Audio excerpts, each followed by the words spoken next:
Hey traders, I want to do an update on Apple. Got a lot of questions on that today, and get me out of the way. So I guess it's just because Apple was in the news.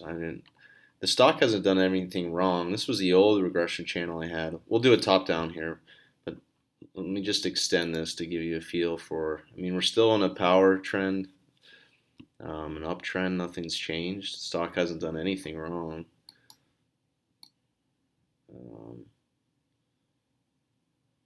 Uh, that's one of your regression channels you can draw. Here, let me remove some of these signals.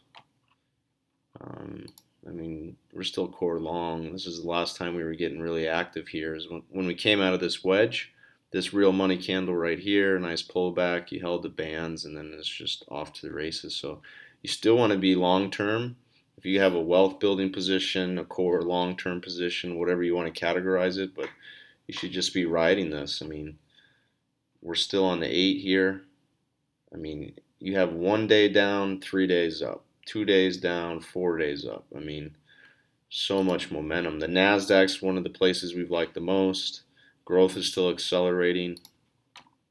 Lots of reasons. Everything is bullish here. So let me just clean this up. All right. Now I will say this is what's interesting. These long-term cycles matter. Okay, so sometimes you'll get in an uptrend like this, and you'll get a lot of this cycle flow. It's tougher to read, but there's still a rhythm there. It becomes more obvious kind of when I draw it like that. But this was a good size pullback. That was a good cycle up. This was a good cycle down. This has been a good cycle up.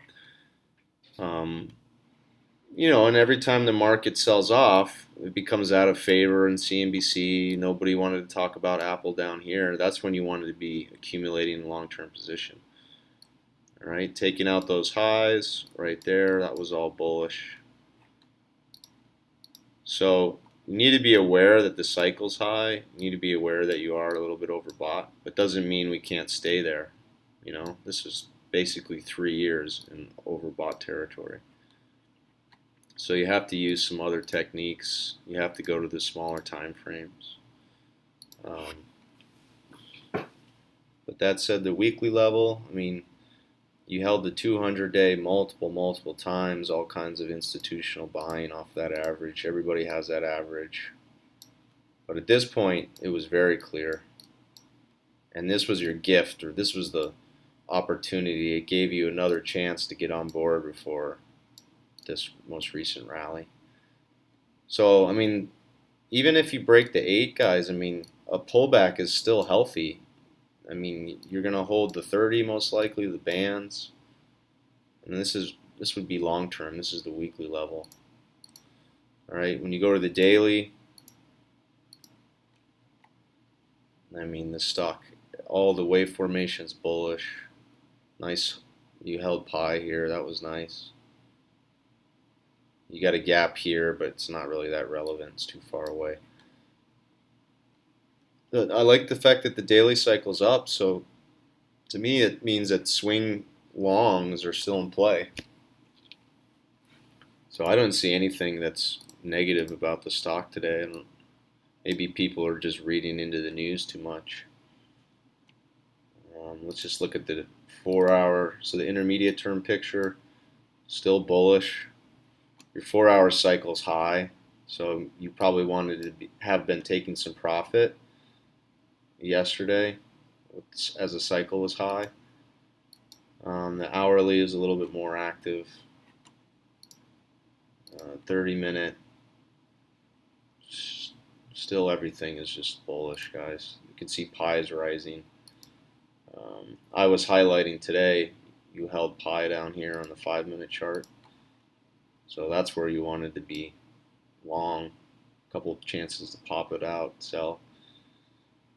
So still bullish on Apple. Guys, if you like this video, if you want to learn more about our trading methods, our model, You can visit jenkinsrm.com, and I have a couple different services, do some institutional work, a blog. Definitely follow us there. But you can join our chat room for free. That's the easiest way. It takes 2 seconds to come on in. Don't need to fill out a bunch of information. It's real simple, real easy, and then you can interact with my team and reach out to me. All right, talk to you guys tomorrow.